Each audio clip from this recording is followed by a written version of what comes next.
Welcome back. Welcome back. This will be our final stream of CanJam SoCal 2023. And what a fitting way to finish our streams with Eric from Sennheiser. Thank you so much. Thank you. The pleasure is all ours. I'm a huge fan of Sennheiser. I own, I think, 4 or 5 of your headphones. The first headphone I ever fell in love with, I mean truly fell in love with, was the HD650. And I still love that headphone. And I'll never part with that headphone. So, yeah, you have a fan in me, that is for sure. Thank you. Thank you. So what do we got here, though? This is awesome. Talk to me about this. Everyone shows everything that's new, right, at CanJam. And we do the same thing. But a couple months ago, I said, I got to get some 414s there. I never see them there, despite the fact that it was the world's first open-air headphone. So I went on eBay, and I scoured, and they're on there, but they're in various states of disarray. Yeah, I imagine. So I found two really good sets. I have a black one that's in use in the HE1 room, and the white set here. This one works well, not as well as the black one, but still sounds pretty good. So I started messaging the people who had them, and I said, I want to do a trade. I don't actually want to pay. You want something else? So how sketchy does this sound? Hey, this is Eric from Sennheiser through my personal email account. I'm sure, because I reached out to probably 10 people, and I'm sure they're like, yeah, delete, that's a scammer. But I found 2 people who were engaged. They're like, oh, I love Sennheiser, no problem. So we did a little swap, and they sent me HD 414s. This one actually came with an original box, and actually that's amazing. So this one, it's got, I'll hold it so you can crop in on it later or whatever. The mystique of open air sound, it has the US patent number on it. So this is from 1968. This, in 1968, blew people's minds because it was like a smooth and spacious sound that just no one had really ever heard. I love the photography of the girl listening to, or the woman listening. It's awesome. She's got a little bit of like a Kirsten Dunst going on. Yeah, she does. Yeah. She totally does. On the side, it tells you 2,000 ohms, right? I mean, that tells you what era we were in, and you can connect it to all sorts of things. You know, your reel-to-reel player, your I don't know, your air conditioner, and then your big screen 7-inch black and white TV or whatever. But I mean, it was so cool. I had to bring it as a little piece of history. I want to say that's probably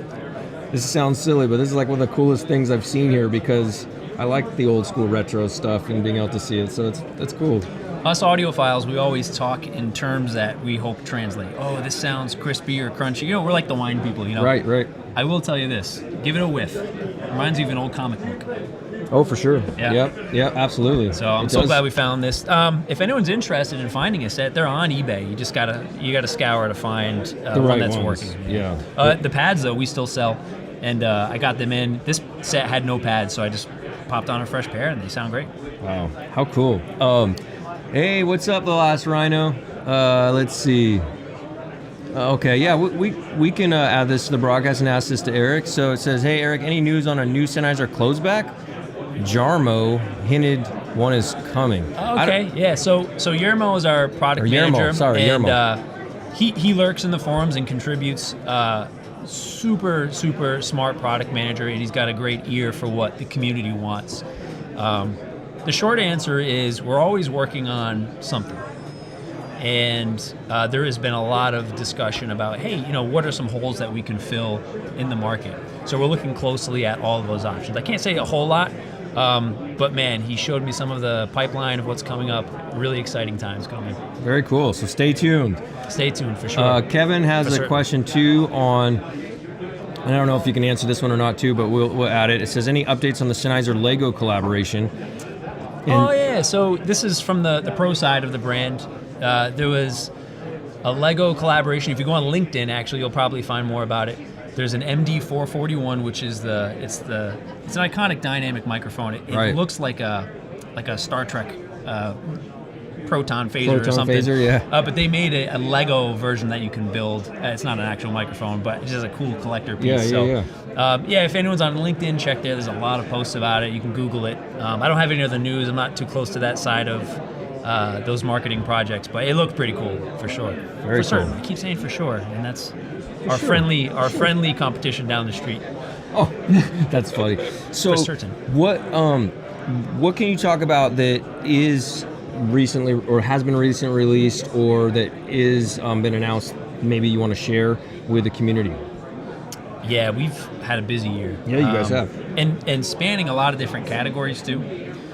The most recent, actually last week, was Accentum.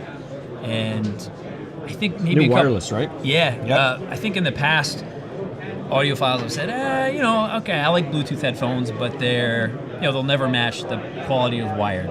Right. I'm not going to fight anyone on that because we're talking about systems that cost tens of thousands of dollars, a lot of integrity.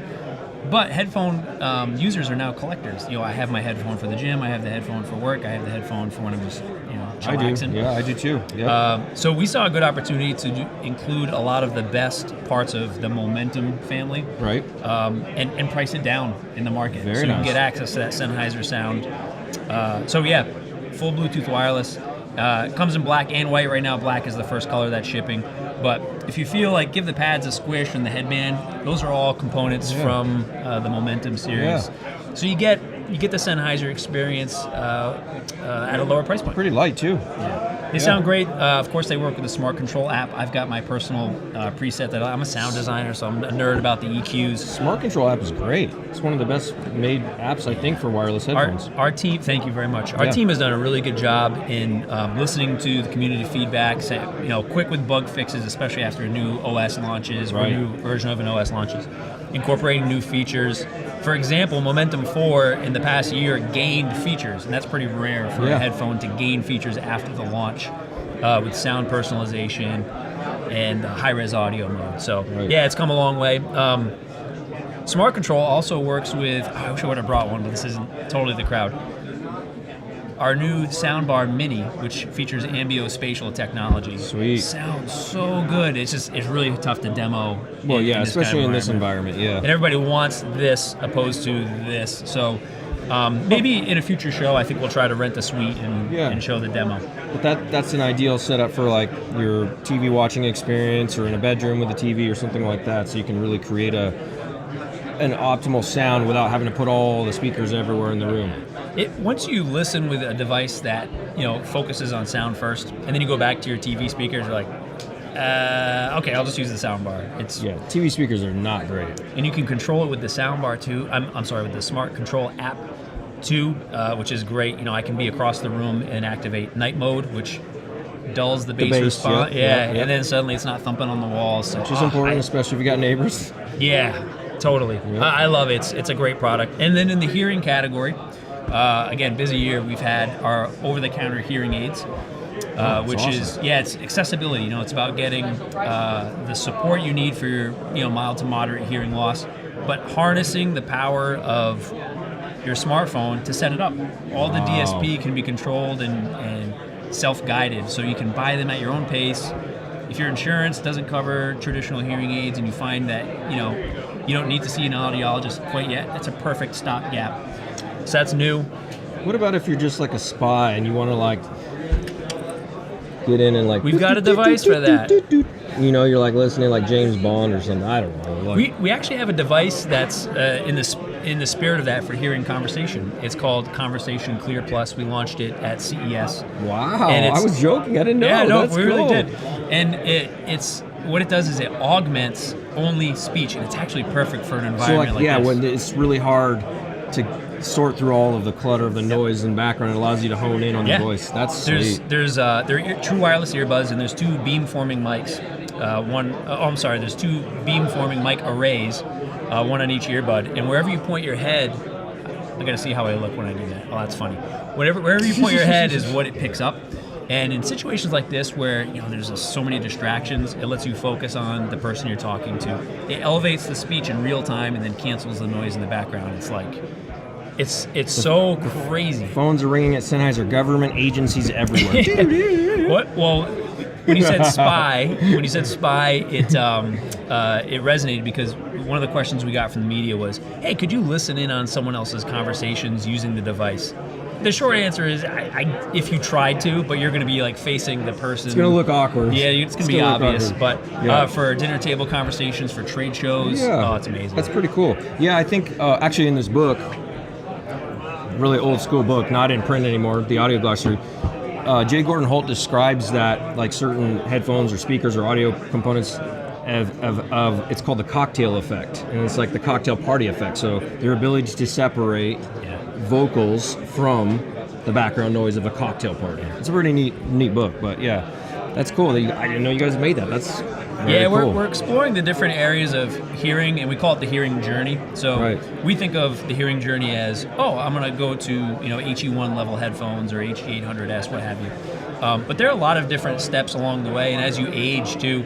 I'm in my 40s now. Your hearing changes. Absolutely. I'm in my 40s too. Yep. You got to take care of it too. We launched a couple months ago. We launched Sound Protects, which is hearing protection.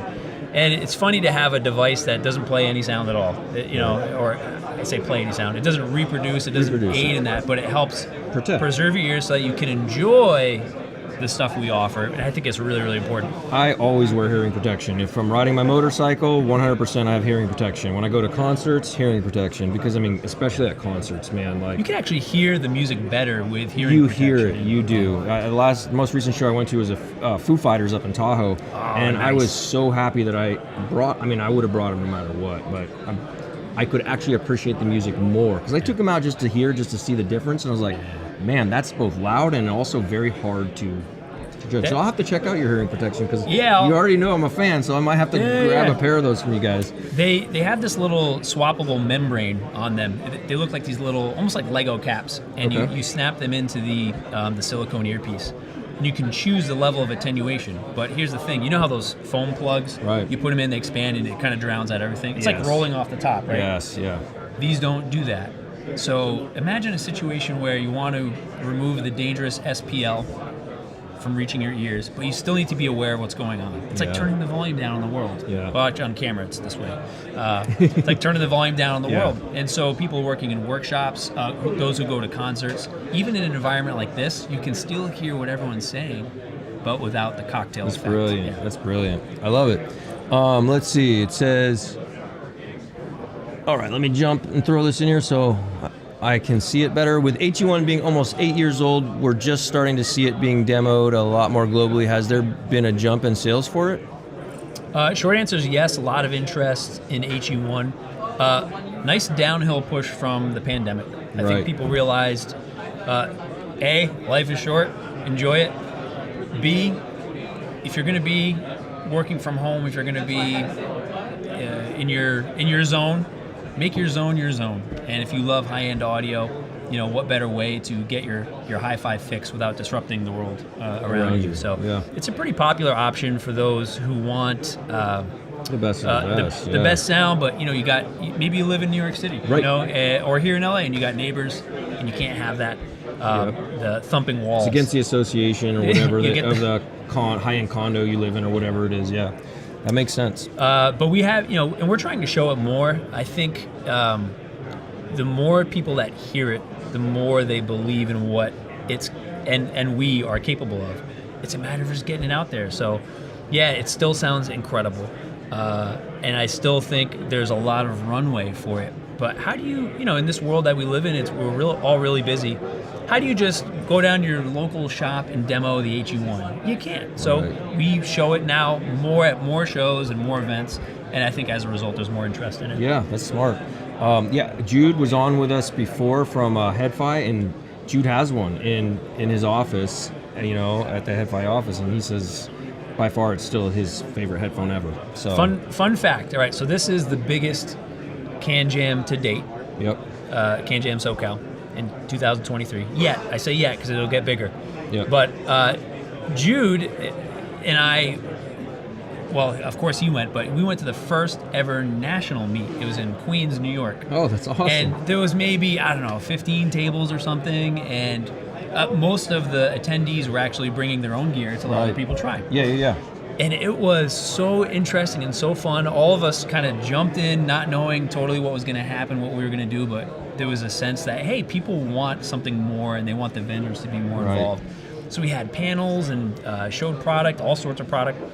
That was us and some of the stalwarts of hi-fi, so it was AKG and Ultrasone at the time and Shure. And it was fun. We were all became friends with each other as a result of this crazy event. And what started out as a 15 table or whatever it was event with maybe, probably 100 attendees has blown up into this in such a good way. So I'm super happy for Jude. I'm happy for the community that we have an opportunity to mix and mingle.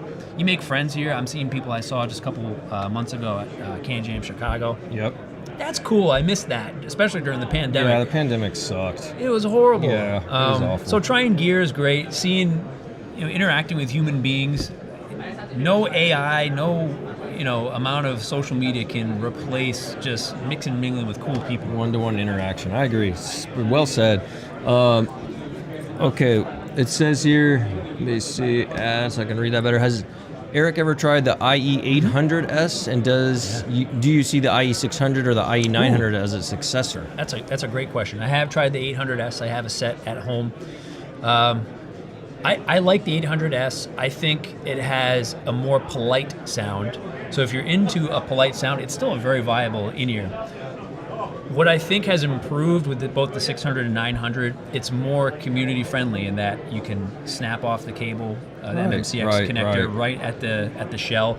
The 800S had a Y cable, and then you could disconnect it from there. So I don't know. I think it's more of an enthusiast product. The 600 and the 900 are both more of an enthusiast product meant for this type of customer who wants to experiment.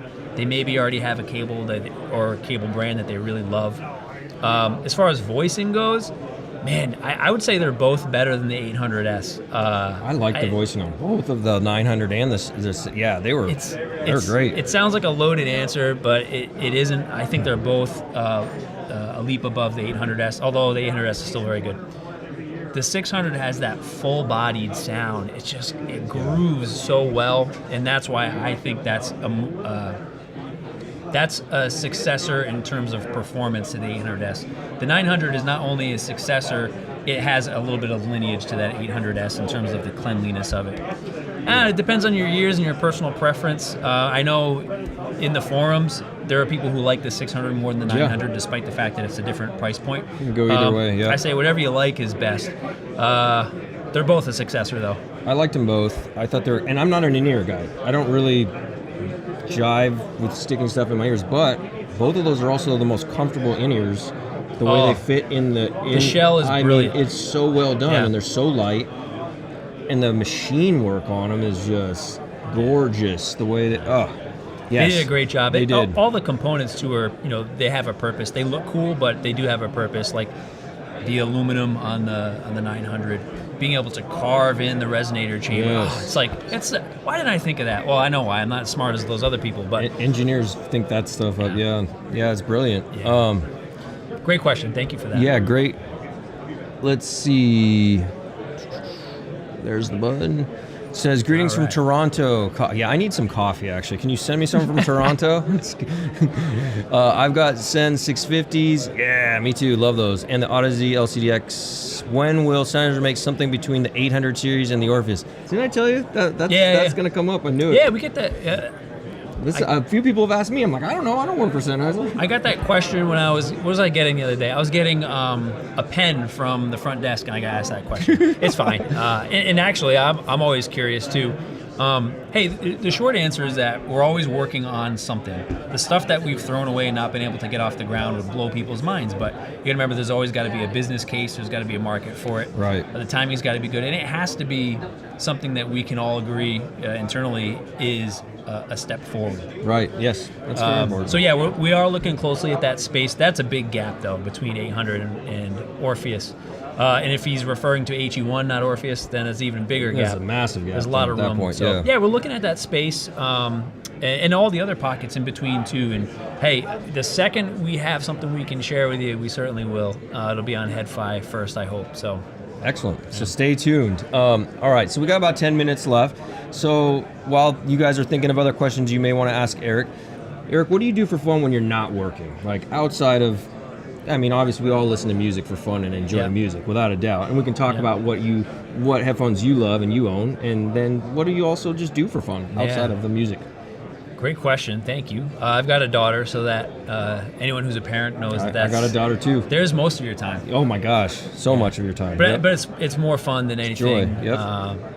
Even more fun than audio. I can't believe I said that, but it's absolutely true. This is going to sound loaded again, but it's so true. I'm a sound designer in my spare time, and I invent things. I have my own sound design business. I make sounds for music producers to use with their MPC or their machine or SP series. So I give them the little building blocks to make music.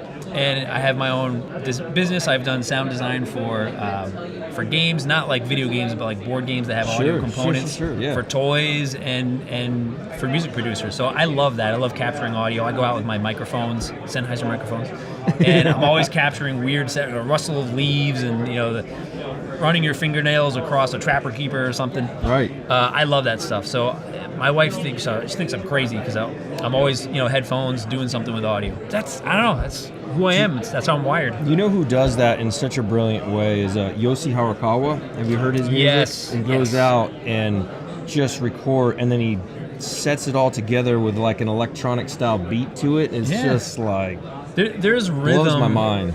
Everywhere in the world. So the most common example I can think of is you're at the stoplight, you got your blinker on, and it's like, and then you're pounding along on the steering wheel. But the world is full of those moments, and I can't unhear them. So whenever I hear, I got my voice recorder on my phone. I'm like, all right, nice. And then I go and find the sounds later. I don't know. I should get some new hobbies, I guess. What headphones do you like to listen to when you're at home? My Deserted Island headphone is, even though that wasn't the question you asked, my Deserted Island headphone is the HD25. It's almost always on my head. Okay. I've got, I've already said too much. I was going to say I have something that's coming that might take its place. I love the IE600. That's a terrific in-ear, so if I can't deal with the bulk of something, those are always in my bag. And it's at a great price point, too, for what you're getting. Yeah. But HD25s, I've said I'll cling to those. But for hi-fi use, HD600 is always there. In fact, I have the original marble paint one. I got it decades and decades ago. Still works great. It's still my clean glass of water. That's cool. Yeah. So you'll find one of those in my ears usually, but because of the job I have, I try them all. And I try to get a sense of what the listener is going to like and love. I interface with the media a lot too, so I'm always trying to find a way to talk about them. Every audio company says, oh, this is the next, whatever, or it's the sound they intended for the studio, and all that hyperbole. I spend a lot of time with our new releases to try to find out what's the way I can talk about it that they can relate to. Yeah. So if I open my bag and put everything on the table, you would see like 50 headphones at any given time. Well, that's a lot of my us. favorites. Maybe not 50, but a lot of us have a lot of pairs. It is because, like you said, I think headphone listeners do collect, and they sometimes gravitate towards a certain mood or a certain chain that they've designed for that headphone, or even just maybe genres of music that they just prefer a certain headphone with. Do you remember not long ago, it was the question was, hey, what's your headphone? And people generally had one. Yeah. And then there's a wave of like affordable stuff that sounded good, and then here come in-ears, and here comes Bluetooth. Right. And now we have these collections, and it's cool to collect them now. But before it used to be you had to settle on your daily driver, and that was what you lived with. I'm so glad that era is over with because there's so many cool options. Yeah, why just have one headphones? Yeah, so headphones. Yeah, I agree. And there's different uses too. Like you, when you're editing video, I'm sure you have, hey, this is what I use, and then when you're traveling, and that's cool. I'm glad we've embraced that. Yeah, I do. When I edit video, I use near-field speakers as well as headphones because I want to hear what it sounds like on both. Yeah. So, and then even before I finish the video, I take it and I put it on my surround sound system and on my 75-inch screen, and I want to see what it looks like and sounds like in a surround sound. Because my hopes for the videos I produce is that people actually watch them, because they're all filmed in 4K, like, with good music Put undertones. the effort in, I hope that people watch them on TV, not always just on their phone, because, I don't know, cinematographer, so I would like that. By the way, not to interrupt, I think we can all agree this is like the best live streaming setup. I'm looking at this monitor, I'm like, I don't look that good in real life. Like, people are going to be disappointed, but I probably don't look that good on screen either, but the lighting is like key and everything just dialed in, so man, great job. Thank you, I appreciate it. It's my passion for sure, one of my passions. Let's see, it says here, let me bring this one up. I think we did that one, the Odyssey 800. Yeah, we did that one. Okay, here we go. It says, IEMs offer an intimacy and slam to sound that only the very top end of over-ears can come close to. The day that you've gotten Senn 600 IEM. Oh, okay, so he's saying the same thing. He loves the 600s 600 also. is a magic number, I guess. And then the last Rhino says, "Good to hear, Eric. I have 4 HD600s." Wow. Hey, thank you. Appreciate That's cool. that. And I think it's funny because some people like gravitate towards the 650 or the 600s, and there's like a split camp almost, right? Yeah. And I'm in the 650 camp. That's just personally, but that was my first headphone I fell in love with though too. So there's something nostalgia to that. Yeah. Which is why I'm probably so connected to that sound because I listen to it so much. It's like its fingerprint It's is in your brain. imprinted. Yeah, it's imprinted on me like from the moment I first heard it. So I can't. There's always going to be a love there for that headphone. Yeah. But I also enjoy the 660S too. I bought it. I mean, I bought it as soon as it came out. I first got it from the.